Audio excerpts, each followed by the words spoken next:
can't push it too far forward.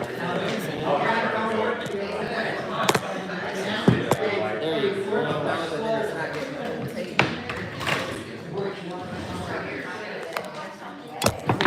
Stand.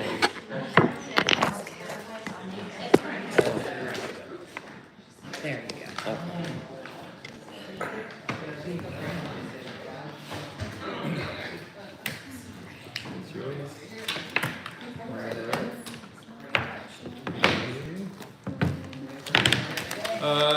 Good afternoon, good evening, everybody. Thank you for coming out for our special meeting as well as our workshop. Workshop will take place first. So at this time, we will stand and have our pledge of allegiance.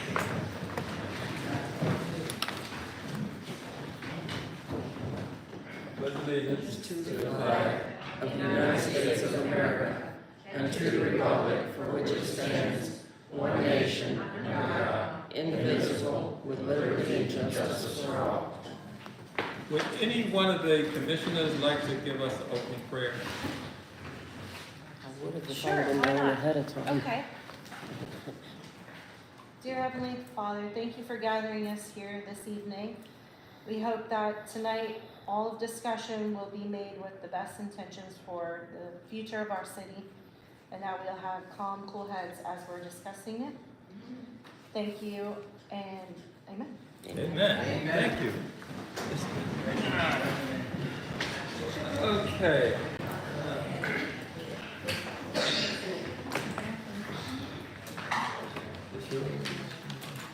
Okay, I'll just read the agenda, which is really only two things on our agenda. I'll read the opening. Welcome to the City of Lake Helen Commission meeting. The agenda is regularly scheduled commission meetings as posted in City Hall this week, the week of the meetings. The agendas will, and all backed up materials supporting agendas are available. Any persons that desires to address the commission must fill out a form and give it to the deputy clerk, and that would be a request to speak on any of the agenda items. So the first thing on our agenda, there are only two things. It's the business tax, and I'm going to turn that over to the city administrator and let him walk us through it. Yes, Mayor, I had kind of asked this to be on there. It came out of the Strawberry Festival and then the discussion of our own events in reference to the vendors should get a BTR, business tax receipt. And in consultation with Scott Simpson, our city attorney, he's advised me that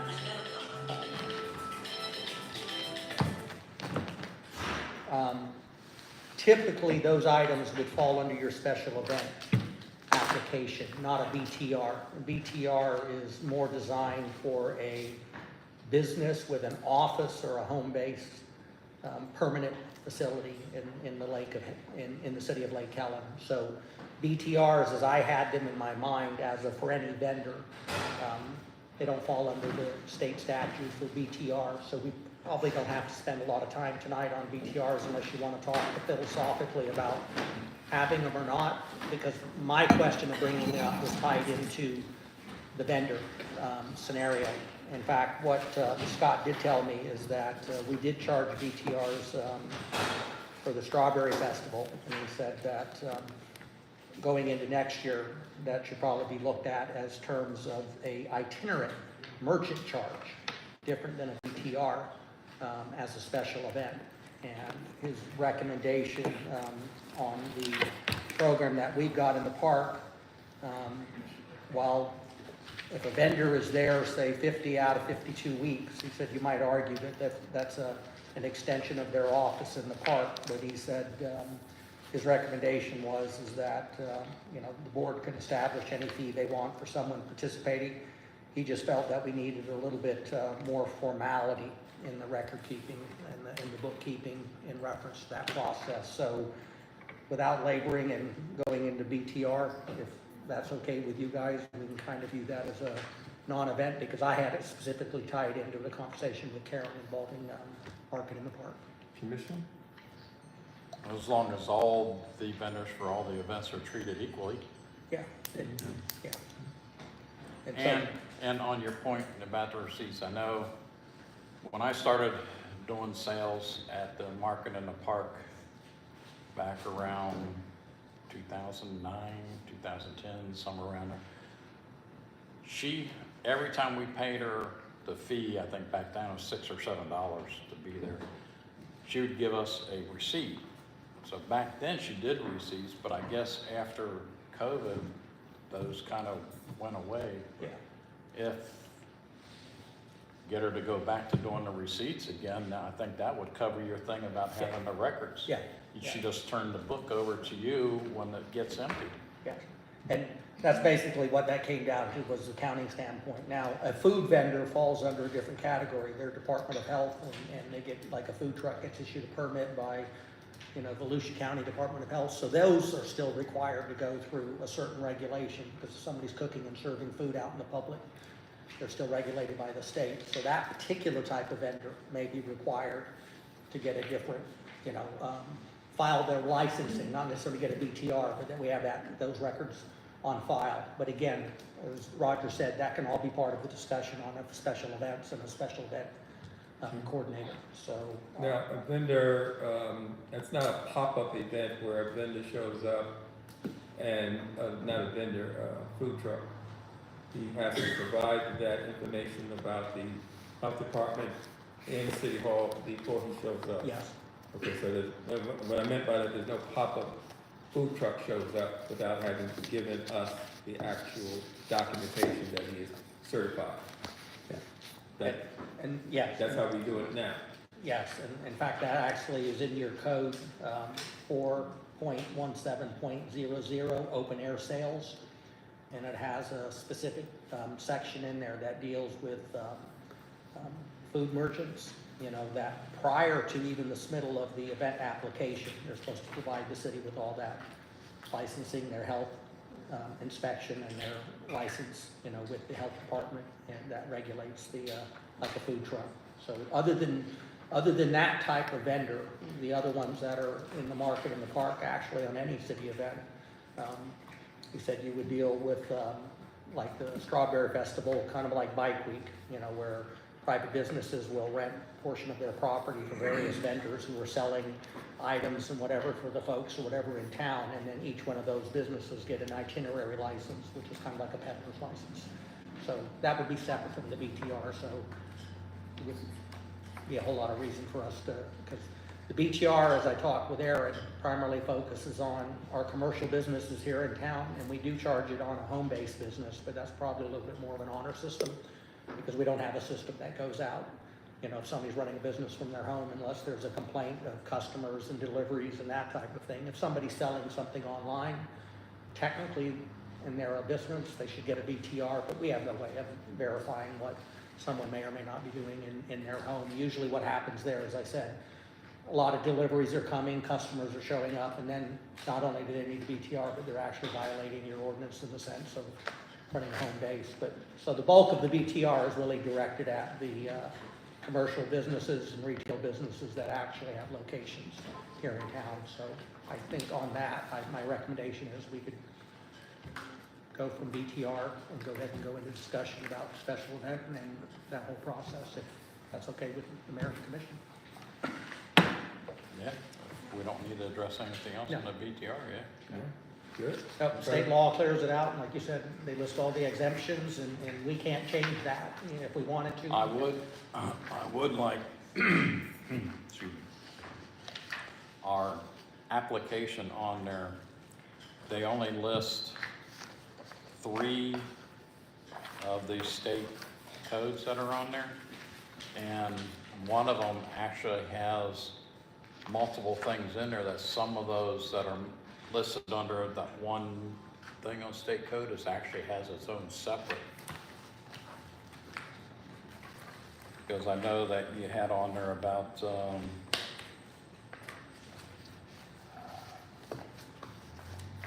spouses of veterans and certain low-income persons, and disabled, age, and widowers and minor dependents listed under the same one, and they're 2 separate numbers on the state thing.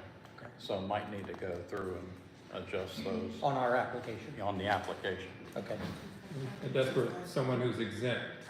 yeah. Well, it's on the application, they gotta, because the state law even says they have to fill out the form and certify that they are exempt, and then they have to show documentation that they're exempt.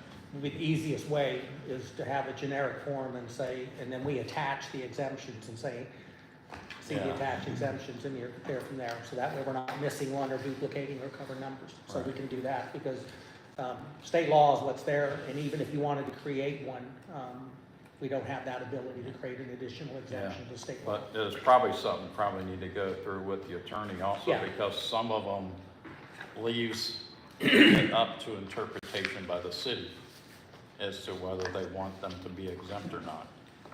So, And while every penny is important, you know, in terms of running your community, but we're, minus the Strawberry Festival, you're really talking somewhere between $2,000 and $2,500 a year is your actual revenue from BTRs.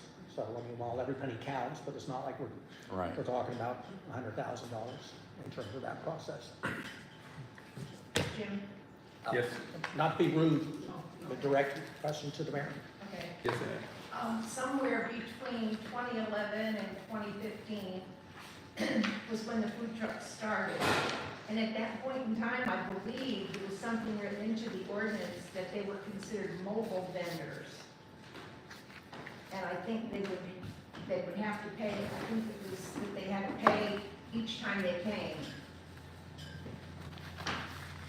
Yeah. So it might, you know, you might want to resolve that.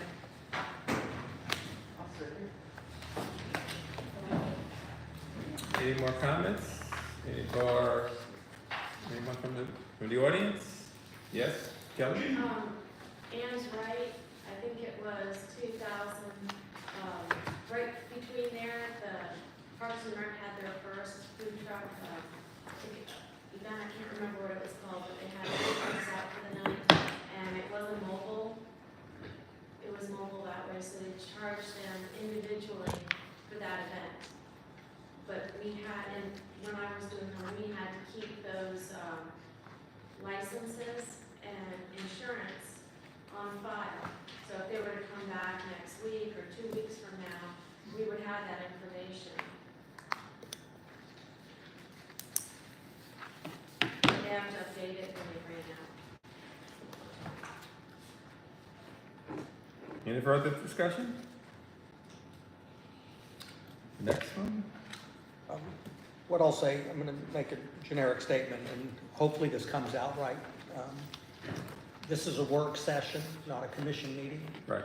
and so on each item as we go through, you as the board will have to determine whether or not you take public comment under Florida law. Since you're not making a vote on a decision, public comment is not required. Now, if we go into the other meeting, then that's a different category. All right. So just depending upon how we want to go, I mean, if we want to run clock and start running time on individuals, but this is a work session for you to discuss items This, before you. I'm in agreement. This, because of sunshine, we have to discuss these things in open. So this is a workshop, not a workshop. We don't make any decisions. We don't make any votes. We just kind of flush it out what it is that we want to do. If there's any more comments from the commission, I'll take it. If not, we'll just move to the next. Okay. Home occupation. Well, I do have at least a statement on the agenda for the workshop. Maybe we should have thought about putting in there no public remarks, because we do have it listed. So we're just going to take the route of it. We're not going to have any public remarks tonight on the workshop. On the workshop, no. The special meeting we can have definitely have confirmation. As Linda said, it's in your agenda. It's saying that it says it. Yeah, that is, you're right, in that this is a generic form that we use, but in other words, this is the same form that we use when we have city commission meetings. So it should have been struck. We can change that easy enough. Then, yeah, generic shouldn't count, so. Excuse me? Generic, if we're using generic forms for everything? That can No, be we very don't always, confusing. it's a template. Well, it's a template, but generic is better, so. Okay. Mr. Gleason. I think the other issue is a combination of all of us. In the previous budget, position or a line item was allocated for an event coordinator with a certain budget. That's not really been addressed in the time that I've been here, other than the fact when it came up during the increase in fireworks, and it was a recommendation of the board to use the money that was allocated to that position to offset the increase in the fireworks. So we would use a budget amendment for you later in the year for that cleanup. Because we had $10,000 budgeted, the bill is $19,500, so $9,500 comes from somewhere. So at a previous meeting, when we approved the contract, you all okayed it to come from that line item. And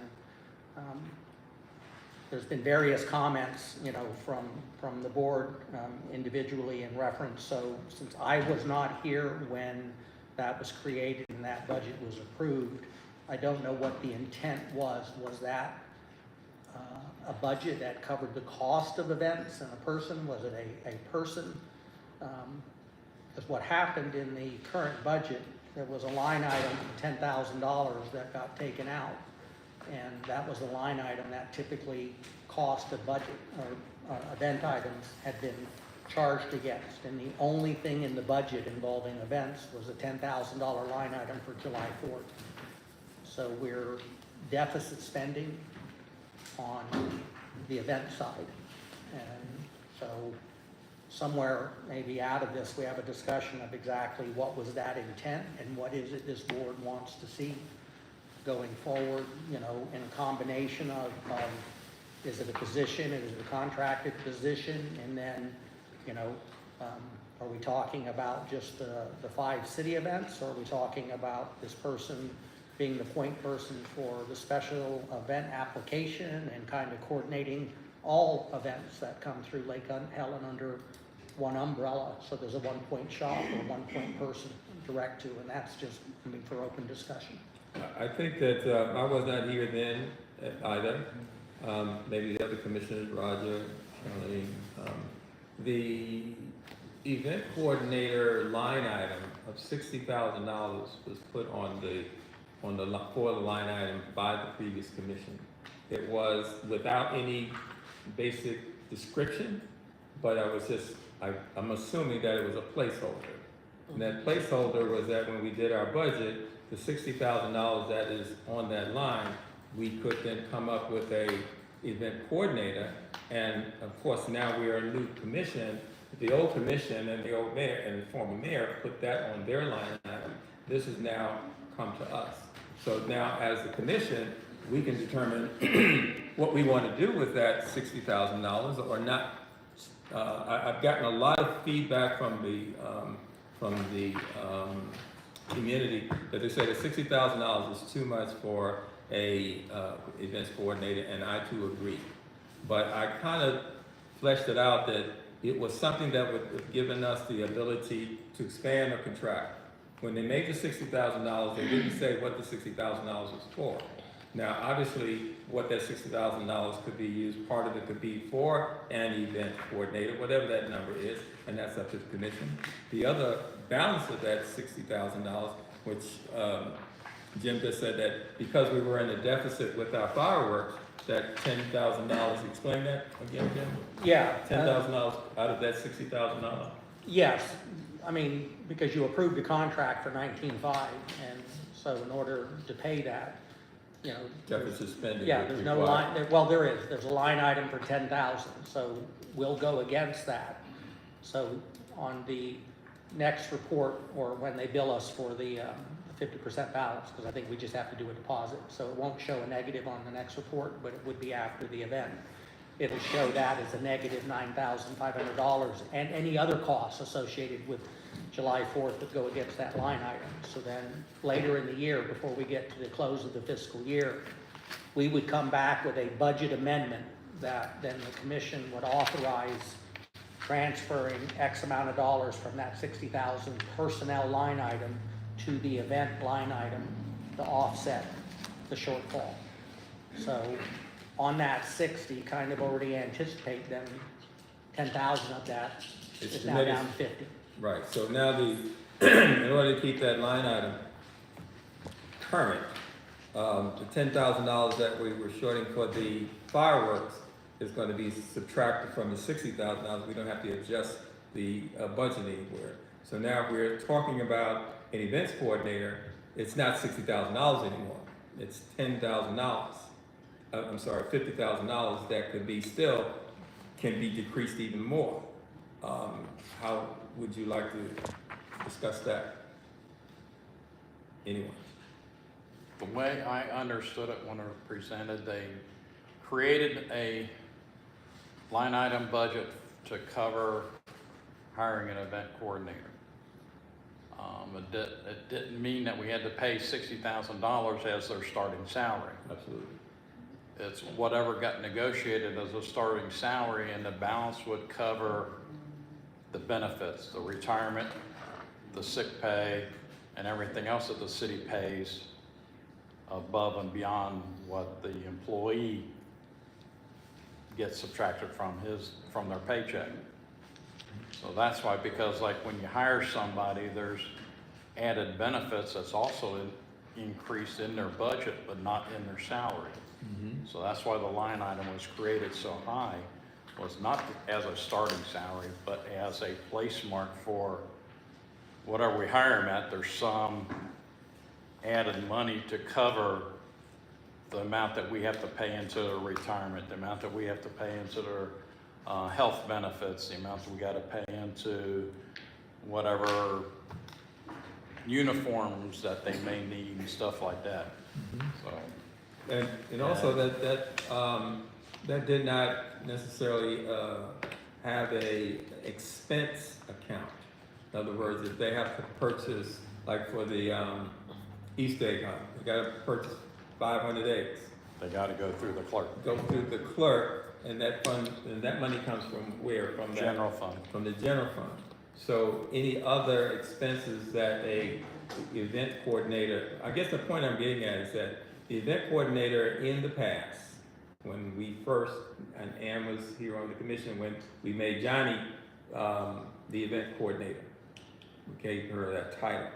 It was in the middle of the year, around April, and there was $8,000 that the commission had put on the budget for the events coordinator. We hadn't got an events coordinator. By April, it came up again. So when it came up again, there was $8,000 left in the budget, and there were 8 months left in the budget.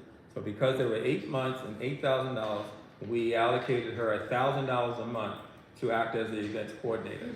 At the end of the year, it turned out that she basically came back to the commission and basically said that she was spending a lot of her own money. So that $1,000 didn't come to her, but it was an expense that she was bearing at the expense of what would have been the allocation. When we were going to do the next budget, I think the money that we allocated was double it, like $16,000, somewhere in that neighborhood. But I know that instead of it coming as a budget, I know Cookie was here for that one because we did not have a janitor. So we said that we might need some money to have City Hall cleaned up. So part of that money was moved over for custodial services, which there was no line item for custodial service. So my point is that the event coordinator has moved around a few places and a few different iterations of it. So now where we are at now, I guess Karen provided us a list of events, not events that she necessarily does, but events that when we do come up with when we advertise for the event coordinator, you would want to be able to have what the job description of that job is. And the things that are on this list are things that happen within the course of the city's year, and that it is an event. Now, whether the coordinator, like the parade, Cookie does the parade, doesn't get paid to do the parade, but we kind of know that Cookie's going to do the parade. So there's a number of things, I guess, as my understanding of it, and if anyone has any different, because I'm trying to catch up to this, because I was not here when this was written, but as we now are here, we're at a discussion, we need to be able to come up with a way that we can, I think, have an event coordinator that would be a reasonable income, salary or whatever. And then also, if we didn't do anything else, but create a line item for the budget that the event coordinator may require, how do they access it now? They send a receipt, Well, invoice, I guess. yeah, I mean, Help me out. let's just wipe the slate clean and we'll talk generic, okay? Not the way it's It being was. done, okay? Let's just talk generic. You create a position of an event coordinator, okay? Then that event coordinator would have the responsibility of taking the number of events that you're doing and then almost creating a budget for each one of those events. Right now in our budget, you have a July 4th expense. Okay, yes, it's not gonna cover what we need, and the only other event that you have in the budget is the Street Buster 5K that's actually listed, as an event item in Parks and Recreation. So in theory, an event coordinator would take not only the city events, but then would present a budget of what it's gonna take for each one of those. And so you could almost have them listed within your budget almost as a subset under the event coordinator. And then, the board approves that come October for funding your events for next year. Now, some of that is offset by donations and vendors and what have you, but that shows up on a revenue line item, so it doesn't directly go back into the pot. They do at the end of the year, but from accounting standpoint, they stay separate, because if you took, I'll give you an example, on the Street Buster 5K, what I'm looking at on the most recent report, you budgeted $12,000, we spent $16,538, so if you just look at expenses, you would think, oh my gosh, we're $4,538 in the hole. But the accountant has put a note off to the site that there was $30,000 in revenue. So it's not necessarily that you can have a negative line item. It's not necessarily a bad thing as long as the corresponding revenue item. Just so we're on the same page, it's not Street Buster, it's the Stress Buster. Sorry about that. Okay, all right, I thought we had another 5K in there. It's the Stress Buster, okay, perfect, I'm sorry. No, maybe I'm trying to release stress, but I'm saying street. Has people been complaining about tearing up our streets? Yeah, so, Okay. so just in theory, that's, how it would be ideal. And then, yes, Mayor, what you've talked about within that, there would be a system where, a vendor would have some type of application on file so we know who is participating in that event, a contact, and let's say market in the park. If on a regular Saturday basis, then the person would be checking those people in, we'd be getting somebody's signature that they paid X amount of dollars for their spot.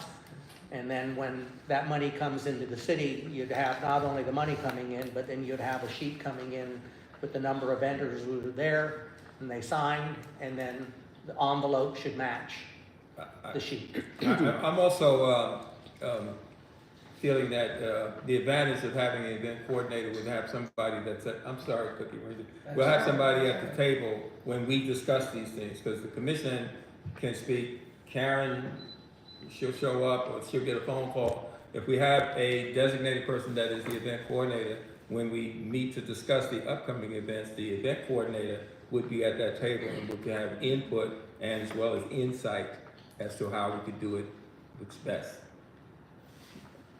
Is that? Yeah. Okay. More? Anything else?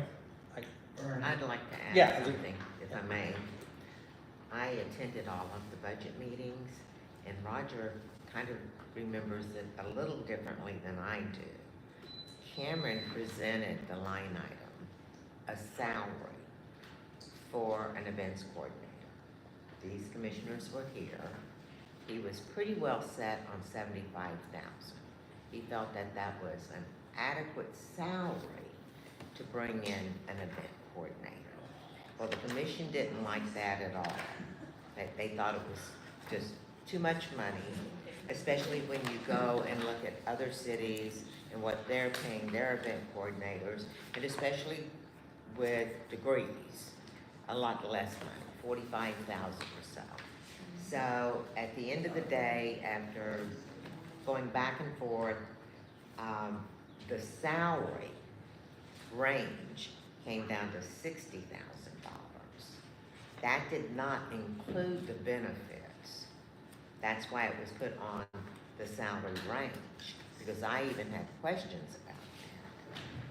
So we were all kind of concerned about that amount of money going into an event coordinator to do 4 events actually, not 5. Well, one of the things that I'm confused about is that we've previously had independent contractors But they shouldn't be. and not employees. So Yeah. would those benefits even be needed?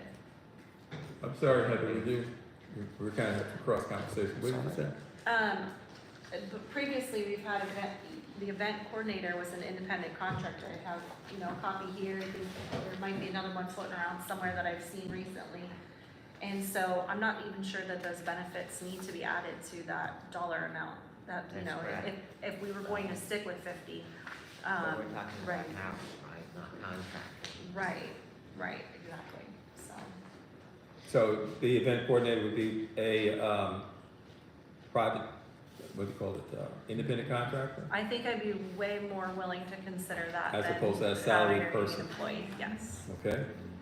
Yeah, if you could, Mayor, I've got the current budget and I've pulled out, and on the sheet where they list the positions for Lake Helen,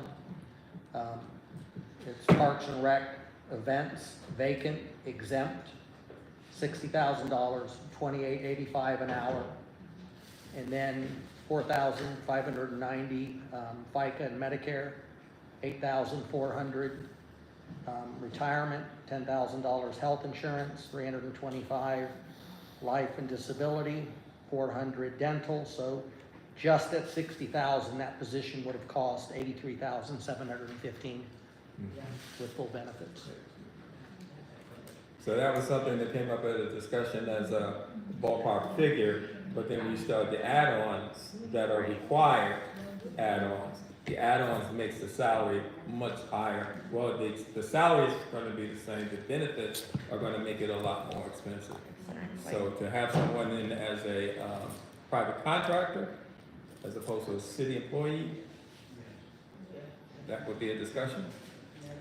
And I'll be honest, when we were having the budget meeting, the reason that I was agreeable to putting the $60,000 line item plus was because then it's budgeted in, and if the discussion came, now it has, we could discuss it at that point. It was at least a placeholder to where we could get to a place of discussion.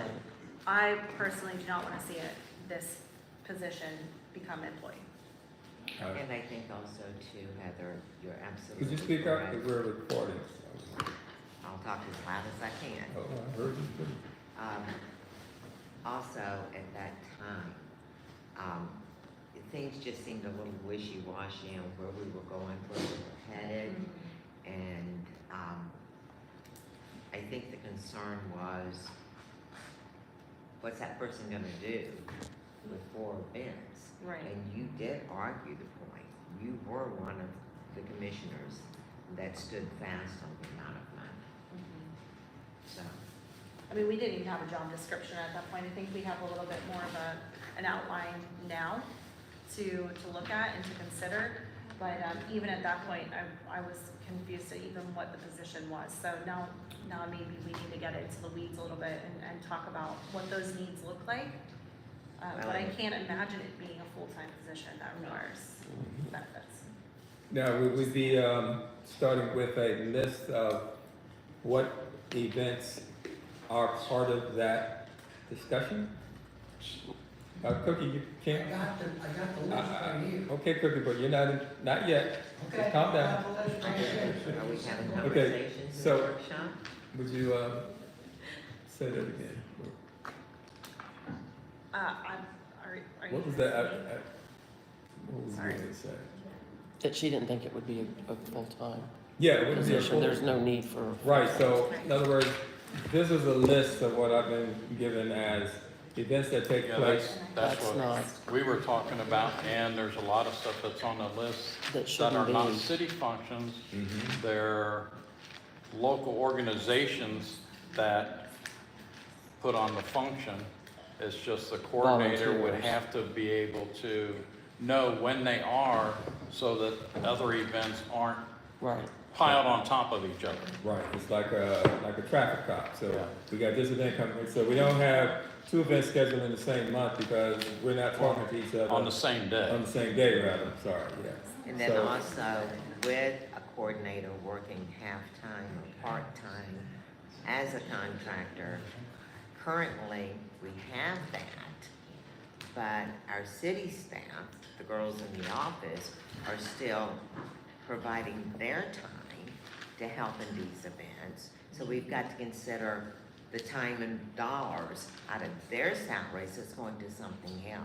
So allocating city staff on something that a event coordinator should be doing would be duplication? I think so, and I Okay. think I mean, it's there- adding to. I mean, there are some areas, and on your application, you know, you have a fee for public works. There's not a fee listed for police, but I know the chief, you know, has an overtime rate. Like the Strawberry Festival was about $1,000, chief.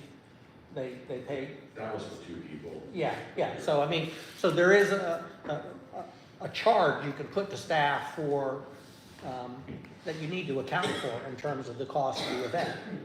Ideally, when you're looking at, and I know you're talking city events, but if you think of the master list of all the events that go on, that position could still be the gatekeeper of the special event application would go to that person. And so they would do the checklist to make sure everything's in place, and then before it ever gets to the commission, you know, that's been done.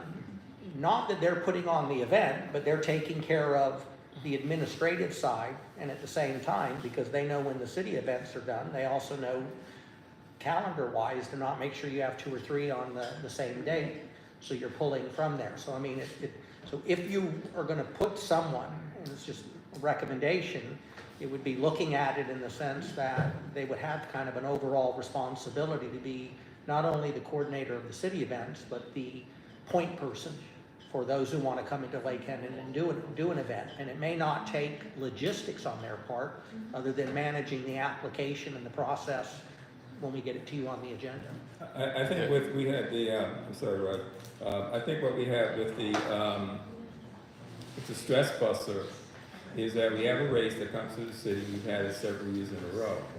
Now we have the Leprechaun 5K. 5K. So now, with the Leprechaun 5K and the Stress Buster, is really duplicating what the Stress Busters would do, and also would take into consideration what the Public Works needs to do, what the police needs to do, so they don't just get absorbed into it. Well, they're gonna show up anyway, but at least if we put it on an event that is, all of the expenses that go into the event, some of it gets washed away.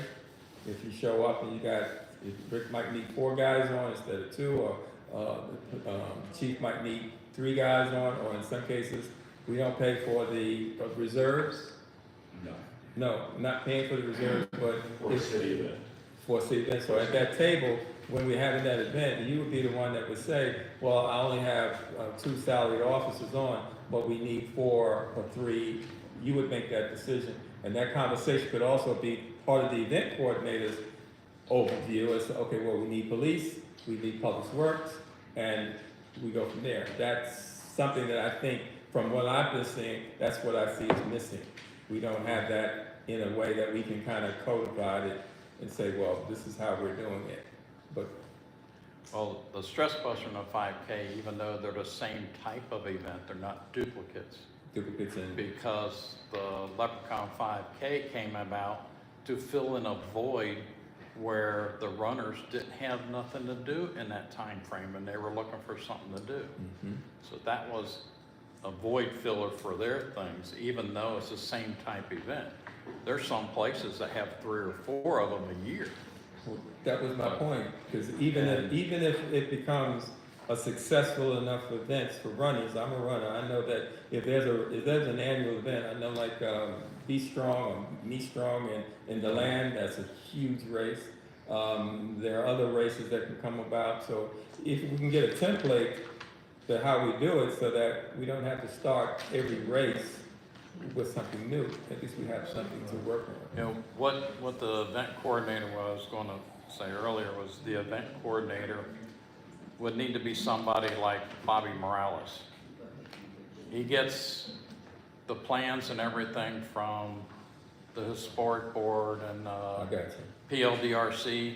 He goes through them, make sure everything's up to par, then presents them to the commission for the commission approval. The event coordinator would do the same thing with the events. She would get the events application, go through, make sure all the I's are dotted and all the T's are crossed and all the yeses are underlined and everything else, and then say, okay, it meets the requirement, then present it to the commission. So that's what it would do as a contract employee. And as an event coordinator, I would think that it would be their job to go out and look for different events. Events that doesn't necessarily have to Come be in out in the events street. that provide benefit to the city. Exactly. So the events coordinator, I guess, in another 8, 9 years from now, if we're doing those kinds of events where we do have a valuable asset in events, we're not there yet, but the city's growing and things can expand to that. Event coordinator in larger cities like Deltona, they've actually got 2 event coordinators. They got one that does the center of Deltona because it's a venue building. So they got an event coordinator that promotes that. They also got an event coordinator that answers to the Parks and Recs director.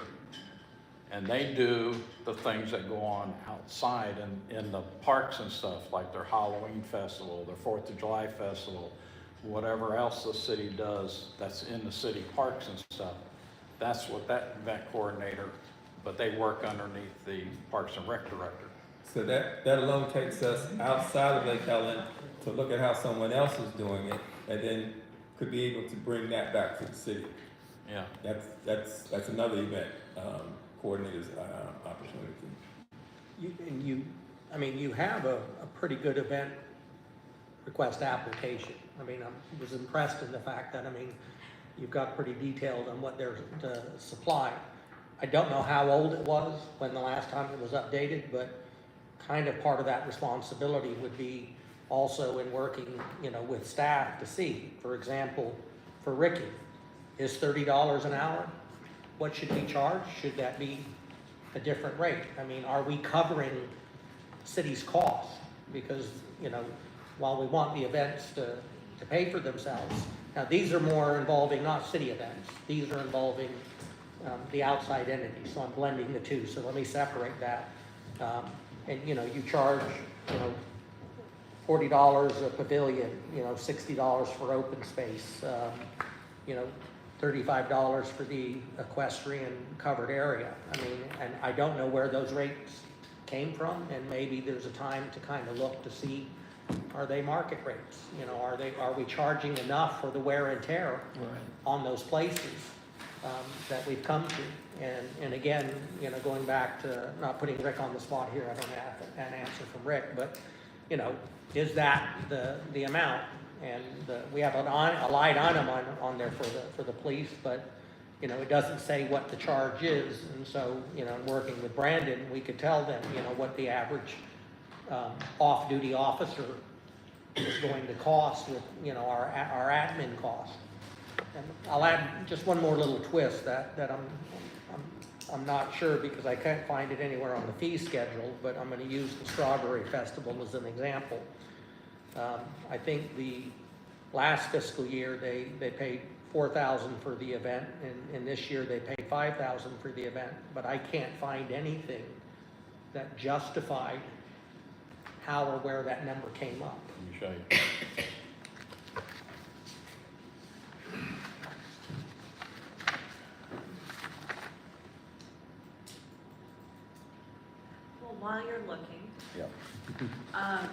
While we're talking about this event application, there's a lot of questions in there that don't seem to apply to the events that happen all the time. They're kind of, it seems like maybe we need to have two different variations of the event application. Because, you know, we have some folks that do the same event over and over and don't need CV and all of that. So we might want to look at paring it down to one, you know, a simpler version, and then, you know, because 10 pages is. We could do that, yes, or still use one and then NA is okay, meaning if their event doesn't cover there, in terms of that, but we can look at that, but I guess, Roger, maybe I didn't clarify. The section you pointed out to me says donation of % of revenue, so applicants are required to donate at least 25% of their net revenue, but I didn't see anything from the Strawberry Festival telling us what was their net revenue, and therefore how did it No, equate to because the the contract 5,000? the contract was set up on a specific amount instead of going by the percentage. But who made up that amount? Lee. Lee. Okay, not bashing Lee, but in the sense Yeah. of, that's one of those things that gets you in trouble in the sense of, you know, I Right. charge you 5,000, but I charge you 2,500, you know. Shouldn't there be a way that we can, That's what I mean, there should be a fee schedule that says, something that's either based around, you know, hours and volume, number of vendors, I mean, some formula that fits for each event, so Jim shouldn't have to guess. Next year, the Strawberry Festival comes and they say, well, you know, we paid you 5,000 last year, and I think Lee went up 1,000. Okay, I mean, yes, he got the city $1,000 more, but there wasn't anything based on Well, that. then you just go to 6 next year. Huh? I just go to 6. Every year we go up one. is there a line where that, where the revenue stream from events are tracked? Or does it all go into the general fund? So is there any way that someone can say, over the course of 1 year, we have allocated X amount of dollars for events, and there was return of X amount of dollars, or there was a deficit of X amount of dollars? Because somewhere along the line, if we don't keep an eye on the feel-good events, they become very costly. Yeah. And that is what the Creative Arts Cafe became as a restaurant. It became very costly.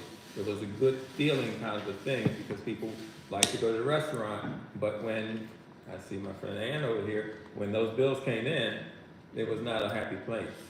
So we don't want to put ourselves in a position where. I don't know if our accounting system does that or not, but I know on, It way back when. yeah, but I know on Quicken, I can create like a Leprechaun 5K tag. Any income that comes in, I put that tag on it. Any expenses that goes out, I put that tag on it. Then I only have to go into the tag file. It'll pull up every date, every item, and every amount that dealt with that tag item. So that all deals with the 5K, so. I mean, I don't know if our accounting system can do the same thing or not. I see Aaron back there. Is there anything you'd It like to breaks add? it down into accounts. You have the events account, market and park account, and then it separates it to accounts. You can find out how much we've made and how much we've spent. Okay. That's entitled. See, we don't ask you all those things, but when we have meetings like that, then. Yeah, I mean, that's kind of like the reports that are in there with like the market and park, how much we've made in the last 2 years. I mean, you can pull reports on anything pretty much. So yeah, ours does do tags. Yeah, and yes, everything goes into the general fund, okay? I mean, that's what it is. The only thing that doesn't go into the general fund are your impact fees and utilities, you know, whatever, because they're a separate line item. The stress buster is the only one where maybe it's just Zach, who's the contract accountant, just highlighted a note letting you know that, you know, the revenue exceeded the expense. So when you look at that as a negative, it's there. But as Aaron said, you could set it up so that when you get a budget report at the end of the year, you say, okay, July 4th cost us $23,000 and we brought in $34,000. you know. Where are we bringing that from? Well, Aspiration. on some city events, I mean, yes, you're gonna recognize they're not going to pay for themselves. Right. Okay, so, but, you know, we can recognize that I mean, you know, because you get donations and you get sponsors, you work to go for it, but if you want them in your community, you think they add to the culture and the quality of life, then some of that could be expended. But Mary, you're absolutely right. You still want to track all of that because they can get away from you, and before you know it, you're spending more money than what you anticipated for feel good. Okay, yeah, my question, just as a thought, placeholder. After we have this workshop, what would be the next logical thing to do towards that event coordinator? We need to create a job description. A job description? Okay. Add that down And there. we got something called a scope of work, which was Exhibit A from the event coordinator's contract. So, I mean, that could be a good starting point. And it lists half the events that are on there. Yeah, Some of them are named differently now than what they were in the past. so we need to create a job description. Many times in the past, when I spoke about job descriptions with regards to salary, I've said this many times, we have a job description that someone gets hired to do this, and their salary is this. And then as time goes on, the job description keeps creeping up, the salary doesn't. So then when we go to replace this person, the next person coming in is not going to take this salary to this amount of work. So somewhere, in other words, we need to be able to track that so that we can keep I don't know what you would call it, a reasonable, Pay scale. reasonable, give me Pay the word. scale? Base count? Pay scale. Pay scale, yes. Job description that matches the pay. Exactly. Yeah, and over time, I guess they would have to be at least looked at, because part of what I've seen in the past is that when our employees are now stuck in a position that's not paying them much, that don't have a what do you call it, upward mobility, it then becomes, you know, we, I think as a commission, we can tend to rely on the fact that we've got our employees, I'll say Rick back there, Rick is saving us money that does not show up on our budget. There's money that he saves our city that if we were to put it in our line budget, it would expand our budget. And Rick is doing it now more so than before, because I'd always ask him to try to capture it. It's one thing to do it and do it because you like it, because you love the city, because you want to see it done, but when it gets back to this level, we don't have the numbers that we could justify. We should be able to justify why we would pay a salary. We need to be able to justify why we need equipment. We need to be able to justify why, if I don't have salary, if I don't have staff, then let me get equipment that can do the work of 2 or 3 people. And then as I continue to grow, I'm just using our public works, and I think that could be applicable even to the events coordinators, because there are things coming our way that we are now going to be, I hope to be, a destination city. So people come here and they want to be able to do things, we need to be able to accommodate them. We need to be able to have something where they can come, enjoy, and leave. That's been my mantra since I've been on this commission. You come, you enjoy, and you leave.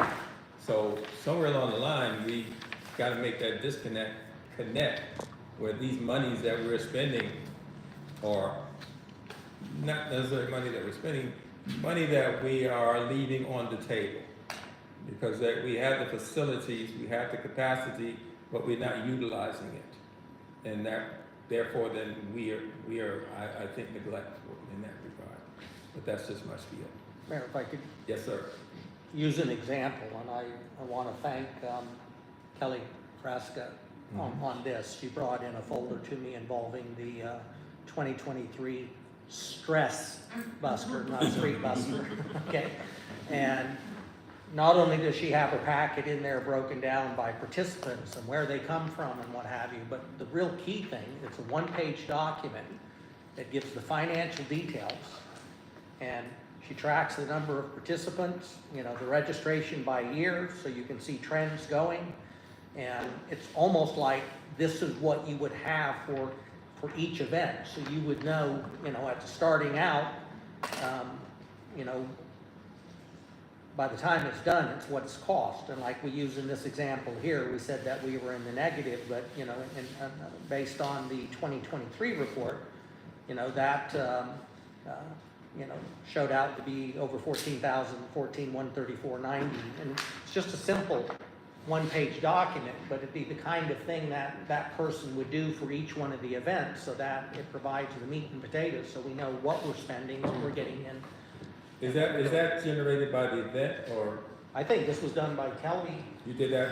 The event. in handling, but an example of what you would do with an event. So each one event would almost have its own folder with this kind of data Gotcha. and information, because at some point in time, you can make a determination, is the event worthwhile or not? And maybe when other ideas come up, It's not you know, cost effective. you may decide, okay, you know, that's not getting the turnout, we're not getting the participation, but yet we're still spending X number of dollars.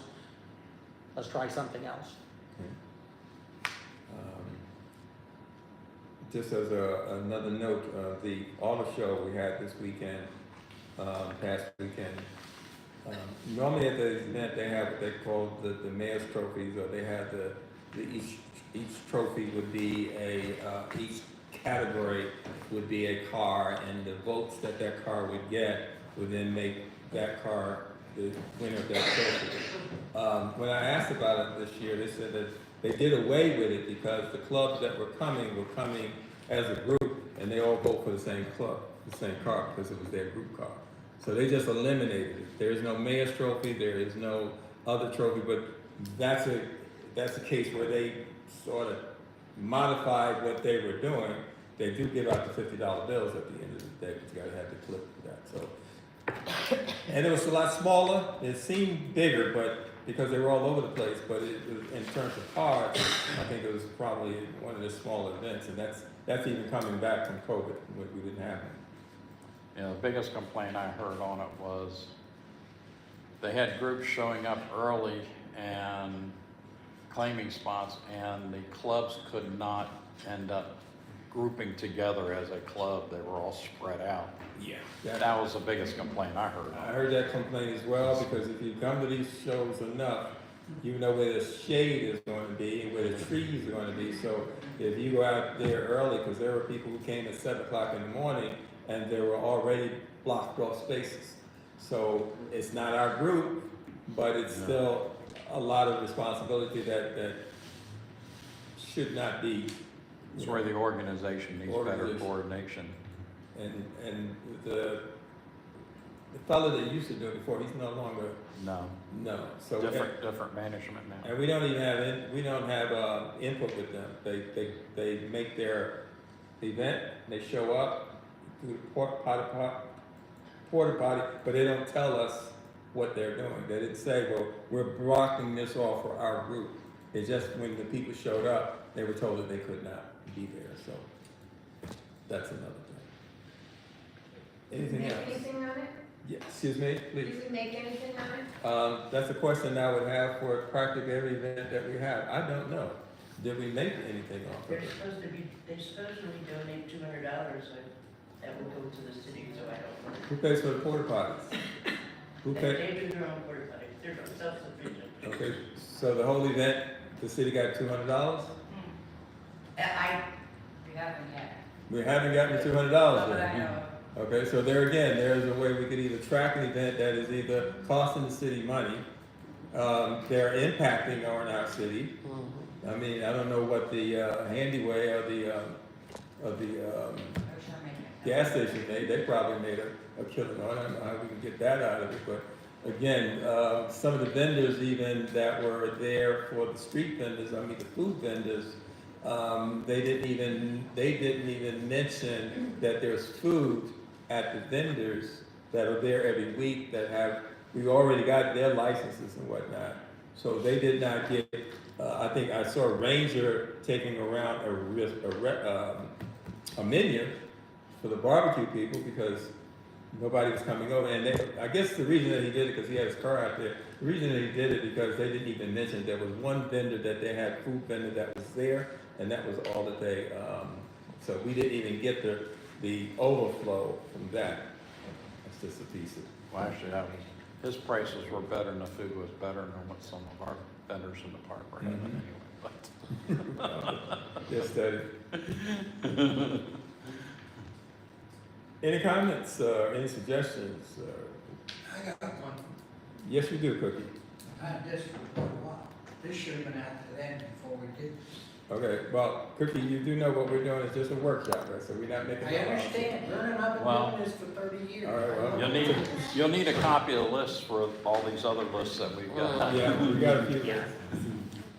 You already got a list, you ain't getting none. That's Jim's, That's the update. okay? Now clarify it again, Jim. You said this is a workshop, and what did you want?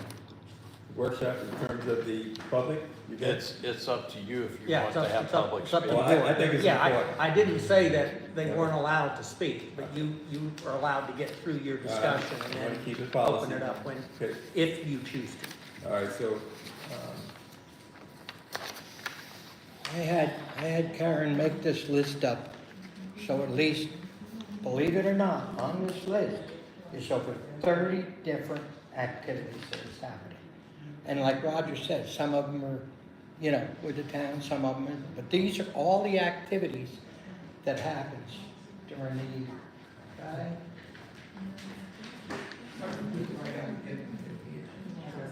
well, let me see. This would be what this coordinator would be coordinating to make sure there's no overlaps. Okay.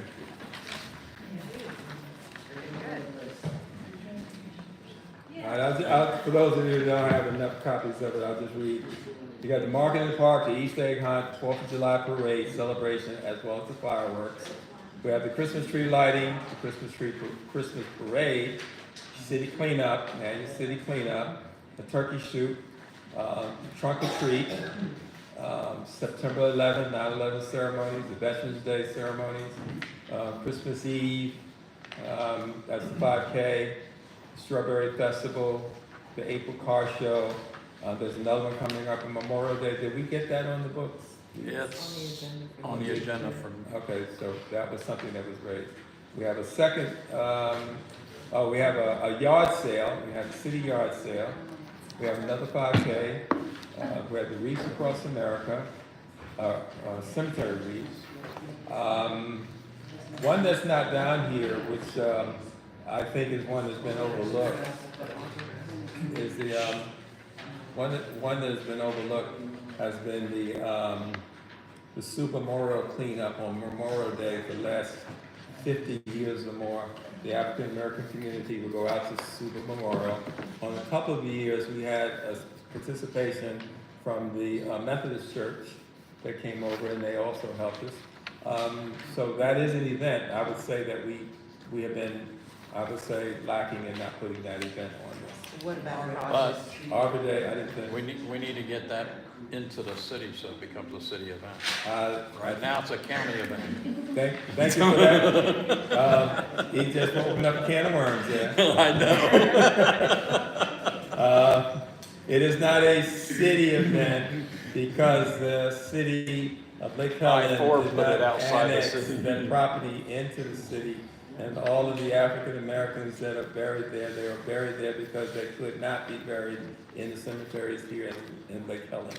And until the I-4 corridor was cut and it left the cemetery on the other side of I-4, which was in the county, basically, the city of Lake Helen decided that they did not need to bring it into the city. And that's where we are right now. Can I ask about Crosses for Christ? Is that a city event? Or is it an event? It's an event, it's like the city yard, so it's an event that happens in the city, Got it.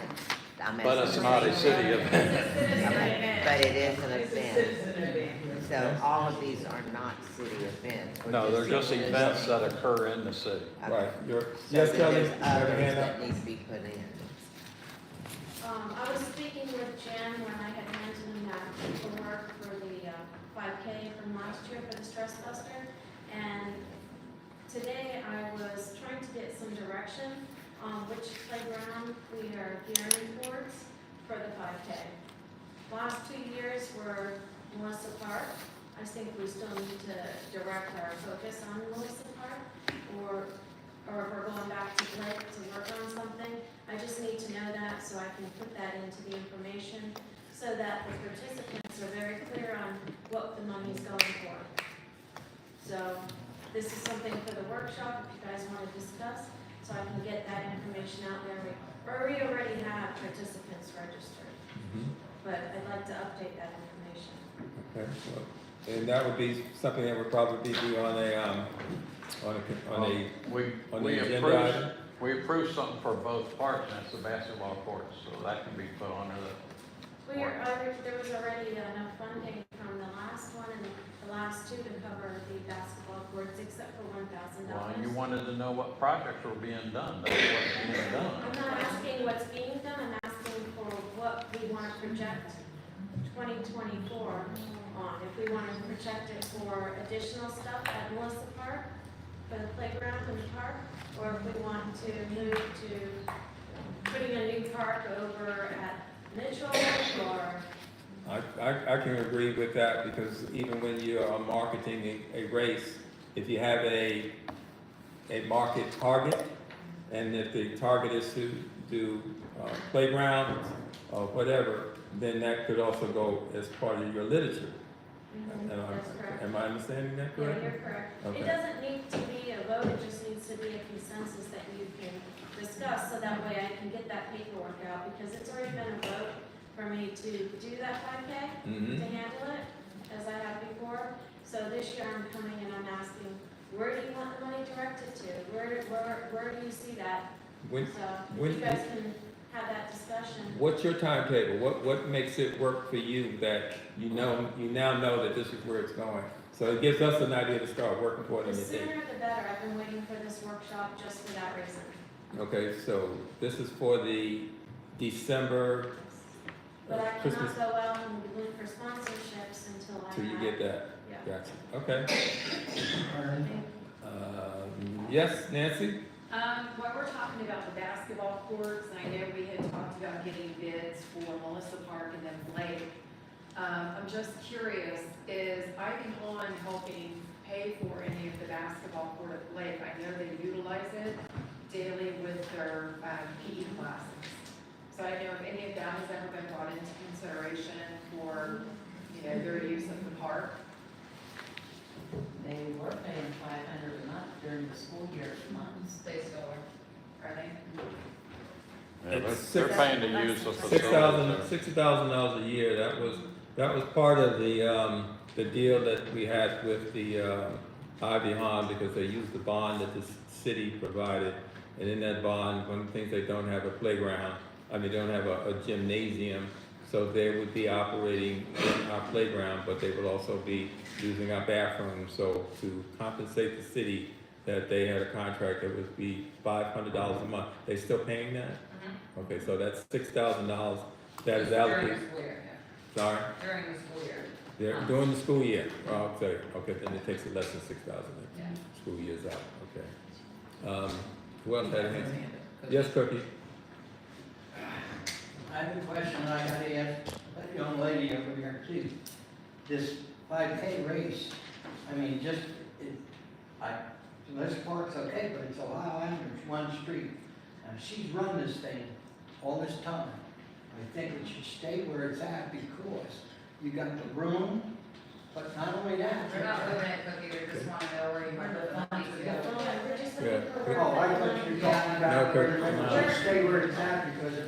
We're off track with the special event coordinator. All right, I've just been reminded that we have a topic that we're speaking about, which is the event coordinator. And the event coordinator does touch all of those things, but that's the outer part of it. But the event coordinator is why we're here, and we need to, if you wanna lead on that. Well, we carry that through, and while Kelly's asked a valid question, that's something you all need to think about, and then that's something you could At a vote meeting. on at a commission meeting. Sure.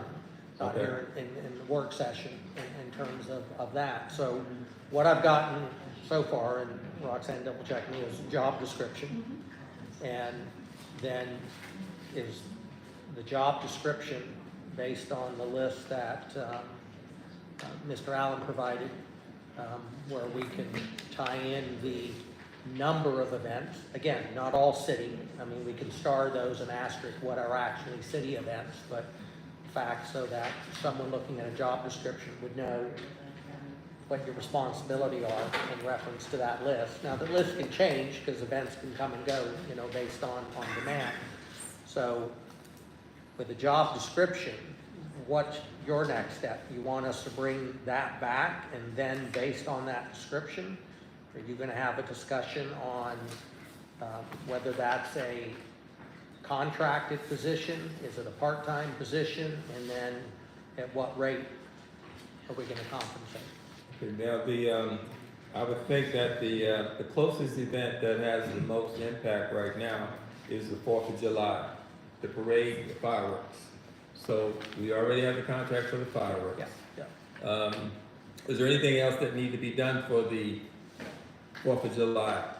Well, actually, we have a meeting tomorrow here. Okay, and y'all have that meeting tomorrow? And staff to make sure that everything's, Okay, so then that takes care of that. Can I interject one thing? Sure. Has anybody thought about rentals for Hopkins Hall and all them also, would they take care of that as part of their job? Or would that still lay with the girls at City Hall? I mean, if maybe you look into it, maybe a possibility to have that too, so that one person coordinates all the, our buildings and stuff too. Just a thought. Yeah, it looks like, letter K on Exhibit A coordinates with staff and manages reservations for use of city facilities, including City Hall, public bathrooms, Hopkins Hall, Blake Park, etc. There's a whole list. So that make them responsible instead of the girls in the office. Because if they do something and they don't know about it, you gotta rent it out and not rent it out. So do we have a calendar in office? Yeah. Yeah, okay. Did you get my email? yeah, okay. So I have a thought that I wanted to put out there. What are you looking for? We have The some of the contract? events that are listed on this list here are not city events, but they are events that happen within the city, like the citywide yard sale. We've got some of the league things in here. We've got some. separated them out to do Caesar's. Right, but I think for Some of them are listed purposes in of this job, or contractor, in my suggestion, what if we paid the city events at one rate, and where they're just coordinating as the liaison between where the work is being done predominantly by an external party, the rate could be reduced. And the event Food for coordinator thought. be like an overseer of it?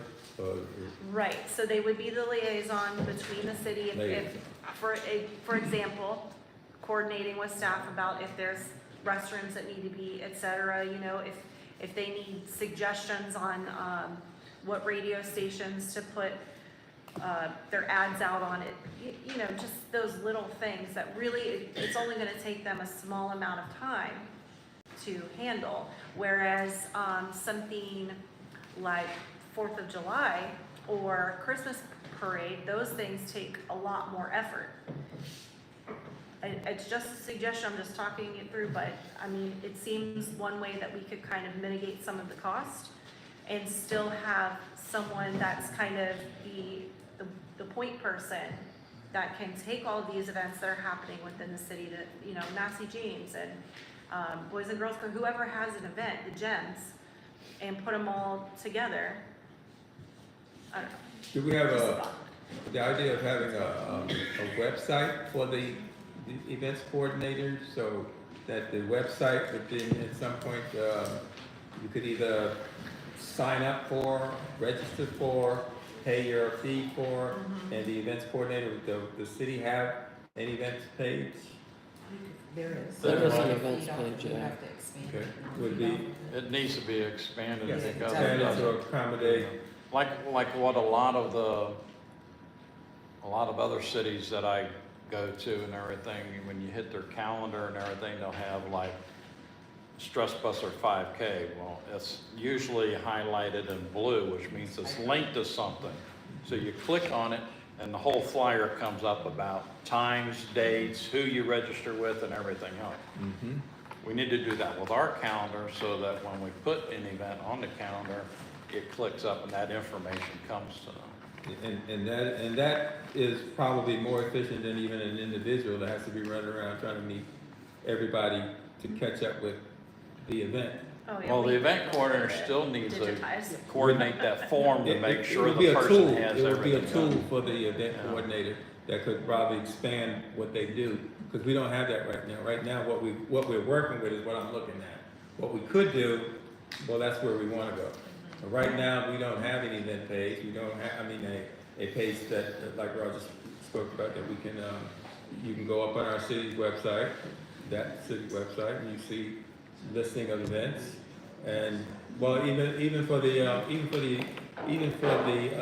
Stress Busters, the company, the organization, they have other events that they do, so that you can register for another event that they are basically Usually it's a sponsoring. link on a link.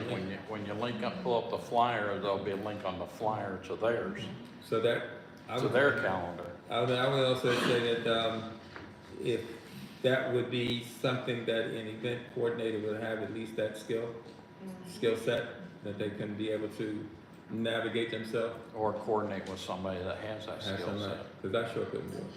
I'd like to Yes, sir. clarification. If I can comment on Heather's thought process there, and I think she's onto a good idea in reference to a different rate structure.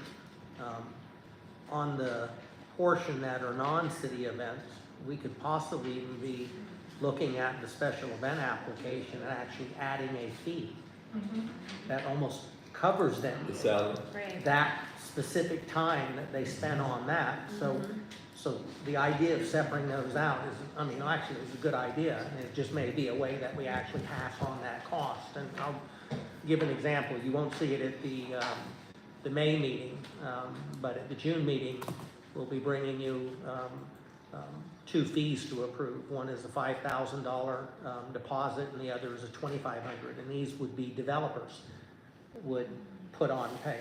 And so that way, when we have to get the planner, the engineer, and the attorney, those costs come out of their money, not taxpayer money. And if they spend more than $5,000, we stop work, and we tell them to replenish that and whatever. So it's a little bit off track, but giving an idea on how we're trying to put some things in place to where the taxpayers are not subsidizing, like in development in this case. But on this aspect here, if we used your scenario with the two different structures, whatever that is, then we could potentially look at just updating and revising this application for a non-city event. There'd be an added fee and for administrative costs. Can That I can get some offset that. clarification on this? So some of these events, we're actually looking to get an event coordinator to help with all of them. However, some of them are being presented to the city and to the public from 501c3s who are fundraisers that typically do their fundraisers, do their event, and then put their monies into their coffers. Is that what we're saying? But then the city will be paying for an event coordinator to help with the 501c3? That's not how I see it. I know we think of a nonprofit as not making money.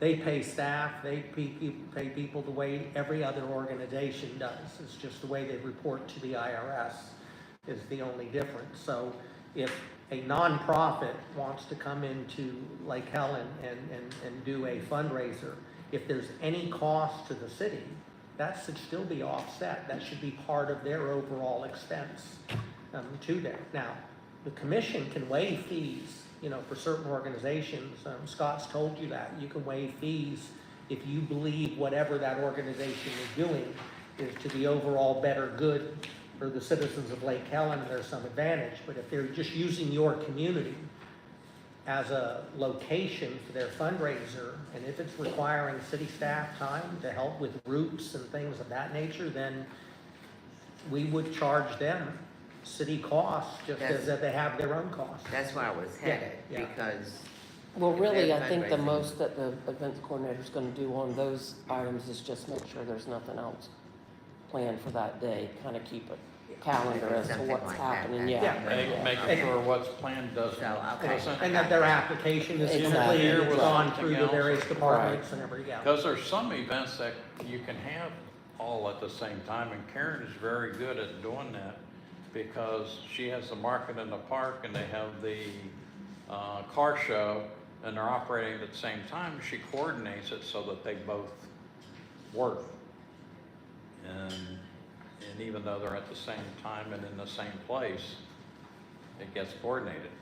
So, but then there's some of them, like the citywide yard sale, that goes on the same time as the market in the park, but the citywide yard sale is out in the city, and the market in the park's here, and it really, the people that's going through the yard sales and everything say, oh, let's see what they got in the flea market too. So they actually help each other. So, in that event, you know, there's some times where the events can coordinate together, and there's sometimes when you gotta have them separate. Like if there's a horse show going on and you got the Strawberry Festival that wants to go in there on that date, you gotta say, no, we already got an event in there on that day. That would be an interference. Yeah, That's what the that's coordinator happened. would be taking care of. Okay, I was just wondering. I'm just thinking too, I don't think I expressed this before, but if we're paying per event, that would encourage this person to create more events. So,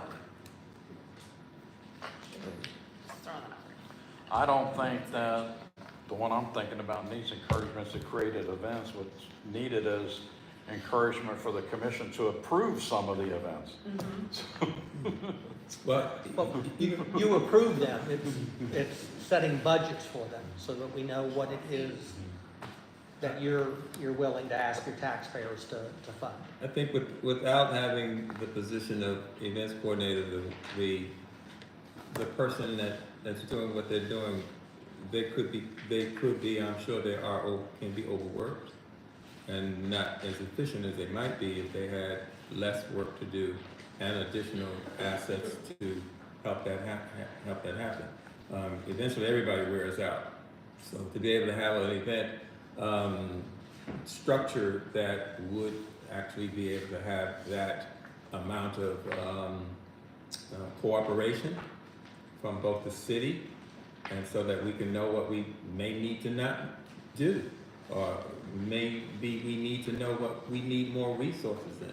Right now, it happens in basically a vacuum, and at the end of the day, it works. So we made it.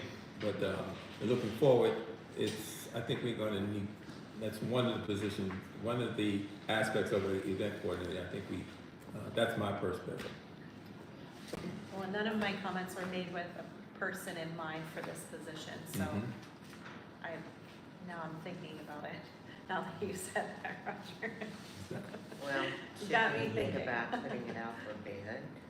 Yeah, I mean, I think we do need Statute to. pretty much says that we should Right, put our I- jobs out for bid. Yeah, we do need to attract talent.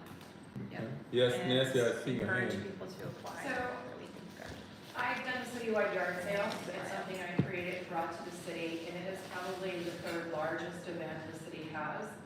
Last year, we had over 4,000 people that came into the city during that time.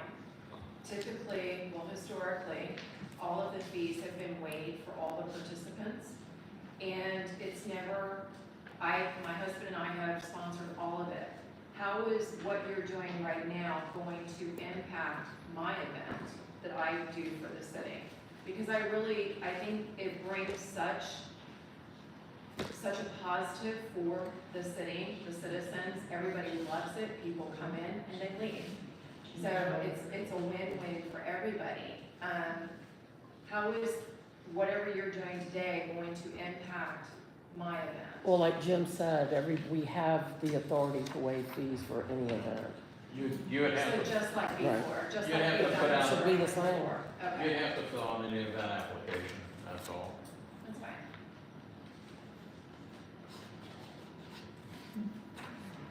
Just coordinate that. Any more? Yes, you had your hand up, I'm sorry. Yes, I just have a question. You keep talking about the events coordinator. I know when I sat on Vice Chairman of Park and Rec for many years here in Lake Helen, we didn't have an events coordinator or anything that was working with us until Johnny came like the last year or two that I was there. What is the motivation going to be for this activities coordinator to get sponsors? If they're getting paid like money, a lot of money, or what is there going to be their motivation to go out and make these events bigger each year? Are they just going to stay the same that they are? Or should you bring back Park and Rec, where there's 5 or 6 more people going out and getting sponsors and volunteers to run this? I mean, 'cause this activity coordinator has to find these volunteers to run these events. Now, if you bring back Park and Rec, and the activity coordinator works with Park and Rec as a part-time position where it's not making the city pay all this money to an activities coordinator, when you can have 5 or 6 individuals volunteering for the city. I think it would save the city a lot more money, and I think that the events would be a lot bigger. Because since I've been off the board, the events haven't been as big, and everybody talks about it back in the day. I was on that board with those volunteers. And I don't see it, I've just seen it go downhill. I think you need to have a part-time activities director, and you need to bring back Park and Rec. And then, I know you're afraid of Park and Rec, but there is a Bible out there that you go by, and we went by it. And like Easter, we would have 4 months prior to Easter, this is what we do on this month, this is what we do on this month, this is what we do on this month. And then we also, when we got done with these events, we had 3 people that went over all the money, and then we would tell you guys how much that we made. We would, say what cost what, we gave you all that. And then that money went to you guys, although we had to go back in front of the commissioners and beg for the money to do the next event, which needs to be changed. We need to have our own account, or the Park and Rec needs to have, so they know that money's there, that they worked for as a volunteer. But it would save the money, it would save the city a lot more money, and you would have more volunteers, and you'd have more people in Lake Helen stepping up wanting to do and get their endorphins. I'm 100% agreeing with you. 100% agree with you, and from the point in time when I was on Parks and Rec, it did provide us that opportunity. What was taken out of the fabric of the events and Parks and Rec is when they removed Parks and Recs, and then they didn't replace it. The events and things went But on. as a commissioner and a mayor, you can bring that back. Well, I'm seeing as the commissioner, former commissioner, and the current mayor, I can tell you the benefits of having the Parks and Rec, and what that brings to the table would also enhance some of what a events coordinator would do. Even if the event coordinator, the joke of the Parks and Rec was that anytime you became a board member of the Parks and Rec, you became the chairman of the Parks and Rec. That was the thing that they would do. Just because you just added on there. Well, there wasn't very many chairmen for the time that I was on.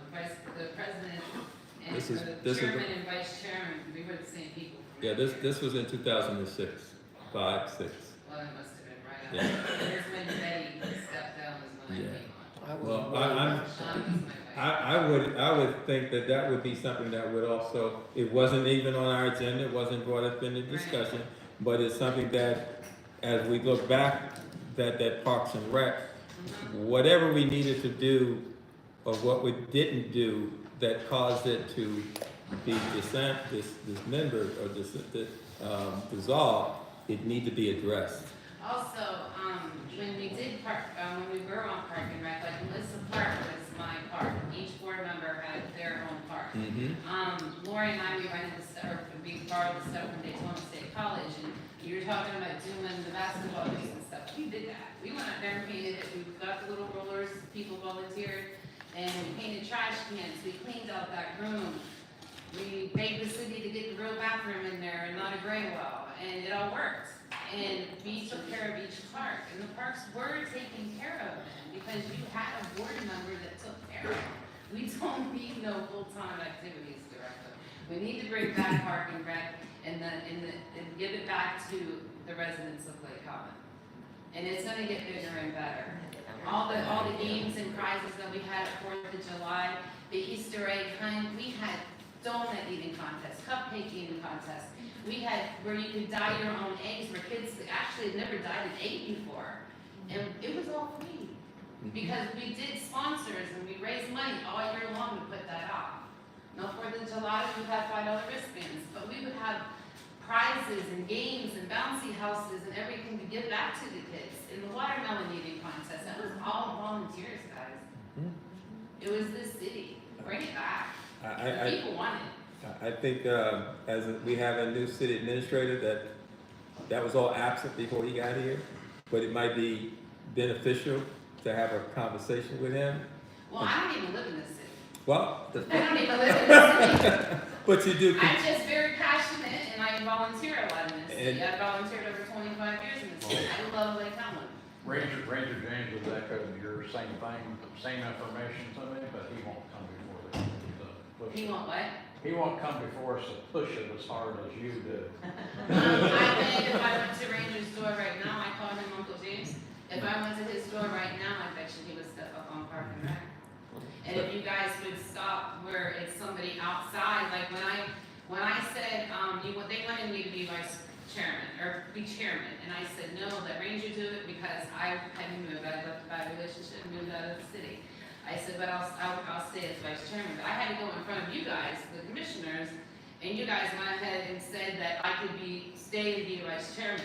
But as soon as I stepped down a year or two later, you guys changed it where you had to live in the city to volunteer. And Mayor Buddy said, I don't care if somebody comes from Altamont, if they want to volunteer, we need volunteers. If they love my city, that's great, welcome them. But if you take it back to that, I'll go back on Park and Rec. That's the benefit of as a city commission. Each city commission basically can create a new event or a new status. When they did remove Parks and Rec, it had to do with, what was that, Sunshine. Right, so Sunshine became. Well, that was because Parks and Recs had changed to Playground Committee, and then it advanced from. Let me finish the way I understand it first, and then everybody can put their input in. The way I understood it occurred is a change from the from the Parks and Recs, when it got disbanded using the guide and everything that Ranger James had. And then they wanted to do some playground equipment, so they created the Playground Committee that went out and did a bunch of funds and events and everything to raise funds for the playground. And then when that playground got done, they started going to the other one, and then it started morphing with different people and everything else, and got embedded into coordinating, going through and finding out what all the parks needed to enhance the parks and make them better. And then it fell apart because of politics. That's probably the most succinct description of Parks and Recs over the period of time that, I've left it. But I could. this is not go ahead. I was gonna say, I mean, I'm not gonna speak for Scott, he's your attorney, but I can probably understand the advice he gave is, first of all, if you were appointing a board, okay? And if the board is to advise you, then they're subject to sunshine. They can't meet any different than anybody else. They have to post their meetings and people can point in because they're voting on recommendations to come back. They don't make the final decision, but they're still subject to those, just like the historical board, the PLDRC, they're public. So if you're appointing a Parks and Rec committee and you're advising, or their role is to advise you on how to enhance, improve, and what you should do with your parks, then they have to run under sunshine. Would they have to file the Form 1 also?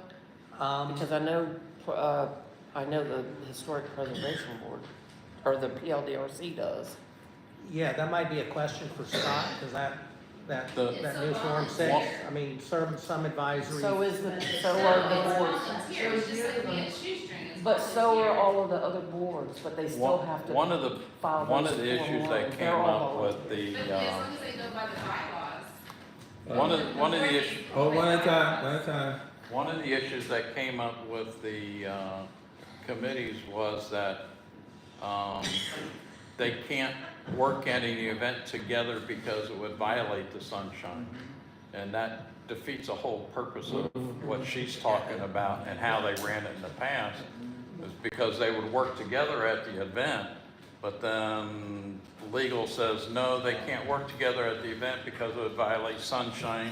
They might talk about something that's going to, well, they're It was supposed to crazy. get together to talk about things that are be brought before us, but. It was yeah. crazy.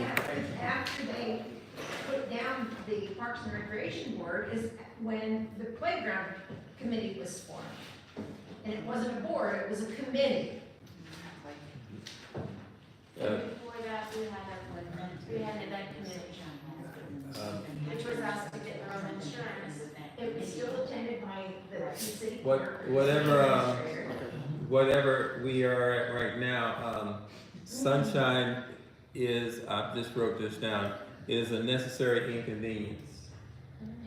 It's a necessary inconvenience. We would like to operate with more flexibility, but when sunshine says you have not complied with sunshine, you can be charged with an ethics complaint that becomes now monetary. And that's just, Is that because you're saying it's a volunteer position? no, I'm saying that sunshine requires that because this is it's a meeting right now, it's, the commissioners are here and everything that we're gonna talk about today, we didn't get a chance to talk about it before we got here. Right. It would be a violation. So But how are the other cities doing parking? same, well, how they doing Parks and Rec, I don't know, but I know that they're bound by the law. They're all paid. Because They're employees. they're a Parks and Recs department, they're employees. Employees.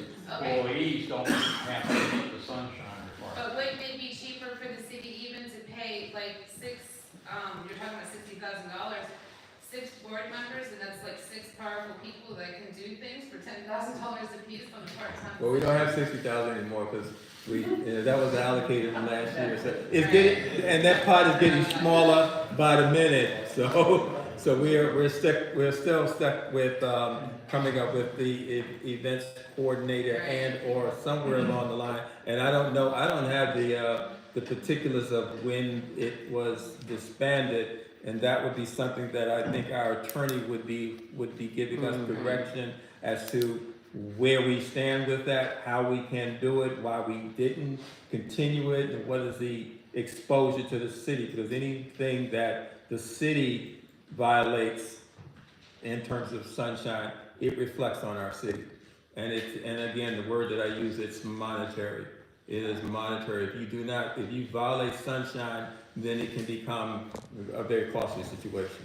So I think and I'm not sure, and again, my head is kind of, when we disbanded, I know the conversation was about basically sunshine issues. And I didn't follow it, I didn't track it, but that was the overarching reason why they disbanded it. Right. And now, where we are now, we're at a different place, we got a different commission. We might have different needs that we could either structure it so that it can be workable. That's a possibility. I'm gonna look into that. Thank you. I've been on that rabbit hole. And I'll give this back to Jim. You No, got- and if I would just add on that, with the young lady, and definitely not argumentative, but everyone who serves on a board is a volunteer. So there is no distinction. So if you're a volunteer, but you're serving on a city board, you're subject to state law. Okay, so the people on the BLDRC are volunteers. The people on the Historical Commission, they're volunteers. They've chosen to be appointed. They could tell the mayor and commission they're not interested. But, so when you say volunteers, if you're still appointed by the commission and you're doing things for the commission involving Parks and Rec in the lake, in Lake Helen, as an extension of the commission, you will be subject to the sunshine laws. And it doesn't mean you can't do your work, you just have to do it in public, yeah. And the reason that once a year we go to an ethics class I don't remember the year that it came into effect. It came into effect after I was on the commission. But with the ethics, annually you go through 3 hours of training, and some of the things that don't really make sense, you would think, well, why would I have to do that? Why can't I get in a bus and go somewhere with 2 commissioners in the car and then get out at an event, and then somebody standing there and say, oh, they must have been talking about something that was under sunshine. And it has happened.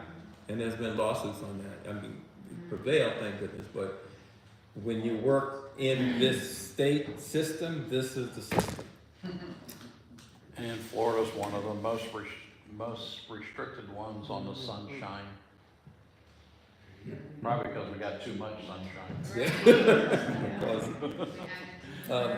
Back on the events coordinator, another resource you could probably look at is contacting the League of Cities and finding out what cities have job descriptions already for event coordinators or event planners.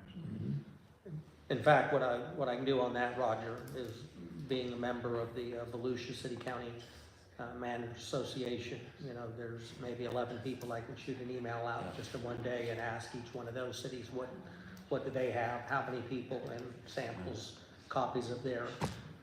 One thing in government, I mean, in school you get in trouble for plagiarism. In government, it's the best thing you can do is plagiarize, because somebody else has done it, somebody else has seen it, and so instead of reinventing it, let's go and see what we can do, and then you tweak it to fit what you need there. So There is a web out there that picks up when you plagiarize as well. Pardon? There is a web out there that picks up if you plagiarize. To catch kids doing that. Well, yes, my wife's a high school English teacher, and so I don't know. she has a program to know if AI has generated a paper. You're gonna do a job description, but you're gonna do a contract too, right? Well, Job description, step 1. yeah, we're working, we're not even there yet, but I just wanna make sure. yeah, no, We'll decide if we're going to hire somebody or if we're going to Yeah, we need to figure out some this basically is being birthed as we're speaking. Okay. You got a new city administrator that had no history back with that in terms of what happened here. We have members of our board here that you know, Ann is around in those. So there's things that we can bring to the table, but we don't get a running start. We gotta start at scratch and work our way back up. Anything else, Jim? No, Mayor, I think let me recrap. Freudian slip. Well, you're full of tonight, aren't you? Job description. I'll reach out, Roxanne and I will reach out to the other cities in Volusia County, and then once the job descriptions comes back and you all have an opportunity to review that, then the next step of the discussion is, would it be contract? You know, would it be part-time? If it's contract, what's that amount? If it's part-time, what's that salary? With Heather's idea, then whether it's contract or salary, would there be a rate for city events, and then would there be a rate for non-city events? And then secondary to this, and this is something separate, then when that's said and done, you all may want to have a discussion on whether or not there is value of bringing back a Parks and Rec committee with the guise of being almost an extension of or a partner with this special events person. But let's deal with the first list of items that are up there, get you guys the job description, and then based on that description, we'll even try to, when we do our survey, we'll also ask for what's being paid, hourly rate and whatever, so that we're not just trying to pick a number out of the air. We can try to do something that is comparing apples to apples. Did I get the summary in the sense of what you got? Okay. Anything, Roxanne? Okay. When we do those apples to apples, can we do from cities that are comparable to our city? Don't compare us to DeBerry that has all these parks, that has unlimited amount of refunds, funds. And go like Deltona. Hill or something. We compare those, do they have a park, do they have an events coordinator? There's only 3 of them that's comparable to us. That's Oak Hill, Pearson, Well, and that's what we should, that's what we should be, we shouldn't be going against celebration or Dewberry, Ponce Inlet, multi-million-dollar condos. I mean, this is Lake Helen, and I agree with Heather, it should be a part-time position. I understand your point, but from a validated standpoint, to see the range of where they're at and where they're going, and it's still beneficial to us to see, you know, how extensive it is in DeBerry to how it's not extensive in Oak Hill. So, I mean, that information isn't gonna hurt us in terms of they're gonna set a rate based on what Lake Helen wants to pay. But from a survey standpoint, if I only narrow it to 3 cities and they don't have a special events coordinator, I don't have any information to even come back with some kind of basis. Maybe you ought to start putting a pay scale together first, based on jobs, so you can know with steps, I'm sorry, based on other cities.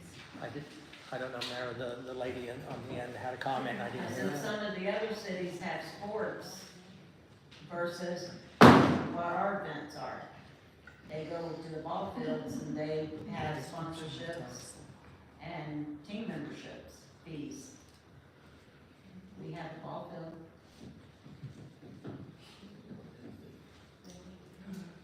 Okay, Okay, I guess the closest thing to, I call it the closest thing to money that we have right now, in terms of events, it's just my slogan. We got Labor Day coming up, that's in September, of course. We have 4th of July parade, we have the fireworks. In September also, there's the 9/11 ceremony. The Memorial, we got a Memorial Day car show. When is the yard sale? October, that's in the end of the year. We have the Mark in the Park every Saturday. So my point is that while we're in the process of coming up with this event, let us also focus on the next things to happen. And the closest thing to happening are these 4th of July, Memorial Day and 4th of July. And we might add that Memorial Day, I say Super Memorial. Any other questions, any other comments? On the list that Cookie gave us, the one that lists Legion Yard Sale, that's our fall festival. It's a dinner, band, and all that. It's not a yard sale. My question that did come up in the discussion, instead of having a Memorial Day in front of City Hall, why would it not be feasible to have it at the Legion Center? We have Memorial Day at the car show. At the car show? I think we had the Flag Day. We have an event that that we put on at the car show at the mid-time, flag presentation, and if they still do it, a flyover by I think they're called the Confederate Air Force out of Port Orange or somewhere over there. They do that on a flyover on Memorial Day. Memorial Day? Now, the other ceremonies, Veterans Day Veterans Day, and 9/11 and stuff, we do it at City Hall instead of at the Legions because we don't have as much front yard as you got here. Mm-hmm. So to have the people sit there, we'd have to shut down Casadega Road for having people to be able to sit there. Yeah, but the last couple of events, they weren't that populated. Most of the people there were kids that came from Ivy Hahn. It also wasn't advertised very well. Yeah, it's not advertised very well or early enough and stuff. Okay. Of course, the statement was it wasn't advertised very well.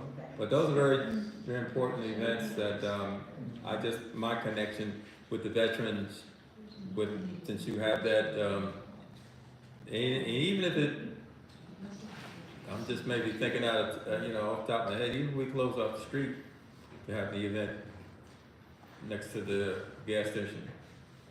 Well, we got one that ain't even on the list.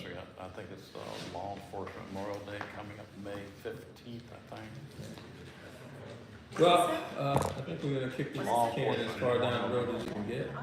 Yeah, to get the next step is the job description and then some idea of I'd have trying to look come the up with, exact date, but it's sometime in the as middle of May. the resident had said, not necessarily comparing us to Volusia County or to the land, but still getting some idea of what that job description entails and at least what they're paying. So at least we kind of come up with something that's marketable, because you could say we're not one of those, but you still got to remember, we still compete for employees in the same marketplace. And while it doesn't have to be a dollar for dollar salary, and people in Lake Helen wear more hats than one. And I give an example, I mean, as I've learned, I'm the planner, I'm the clerk, the finance director, and the city administrator. And okay, that's fine, that's what we do in there. Most of my peers in Lake County, somebody else. I think that was one of the things that was on the job description. So No, so I'm saying, so we're all used to, and, you know, and I think as I meet with staff and Aaron and Debbie and Roxanne, on any given day, we have a different hat on. So, I mean, so I recognize, you know, that we don't match up apple for apple, but we can still get some kind of idea. Okay, Okay, can we- who's wearing the emergency manager hat then? You didn't have that Can on we, your list. Can we have a break in this action before we go into the, special? You can actually adjourn this? This meeting is now adjourned. The next meeting will What's start a at special meeting posted? 8 o'clock? He called it. Have a special, Huh? have a special meeting.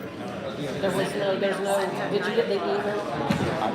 I wasn't able to check my email, because I was at the Legion all day. He sent it. Oh, see, I was already at the Legion all day.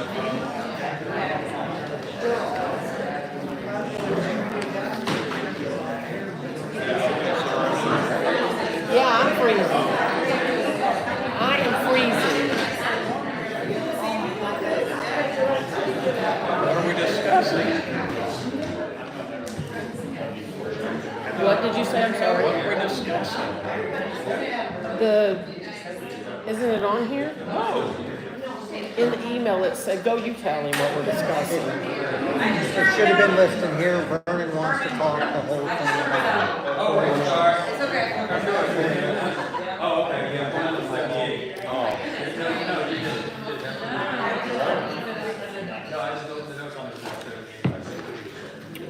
what happened to Corey Mills? You tell him, I'm not gonna tell him, I'm not breaking no sunshine.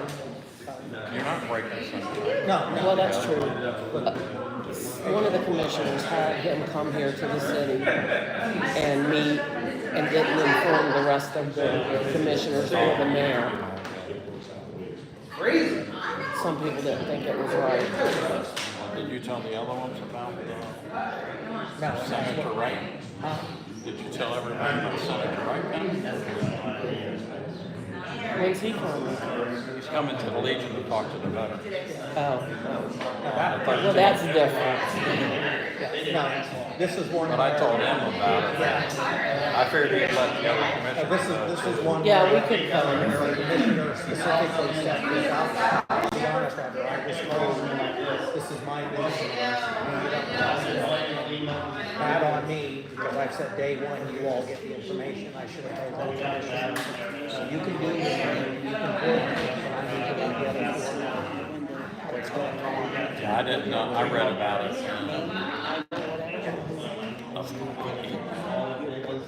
Facebook post or a newspaper article, one of them. The mayor was upset, and I'll be honest, rightly so, because it went against my transparency. But I'm gonna tell you, I felt a very awkward position when I got And now, after going through this, I've learned from that to be able to say politely, I appreciate that, but that's citywide business. And so therefore, whether you want me to send it out or not, it's going to. Right. Exactly. Freezing. I know, and I kept pulling my shirt down because my back is cold, and everybody's saying, "Why should When you?" we came in, it said It 70, was but hot. Yeah, it was. Now it says 72 and it's cold. No, that's because she just pushed it up. She just pushed it up, dumbass. No, the big number. I know, but she just fixed it. That's why it was on 68. Yeah, but the big number up there is the room temperature. The small number is what is set for. And I have a pullover in my truck that I like. Aaron, you have any homework? For some reason, I've got to have one of my cabbages. I don't have them. I don't quit drinking. We have a place on some avenue right when you turn on the, summit from Maine, he's etching out right there behind it there. We're gonna pull it back there, and then what we're gonna do is we're gonna have him give me, I want him to give price of that, you pull it on the side from that. You pull it out here. Oh, it froze. Fine, it froze. What is this? What is this? Is this a tablet? Yeah, but we're doing YouTube. We were streaming the movie.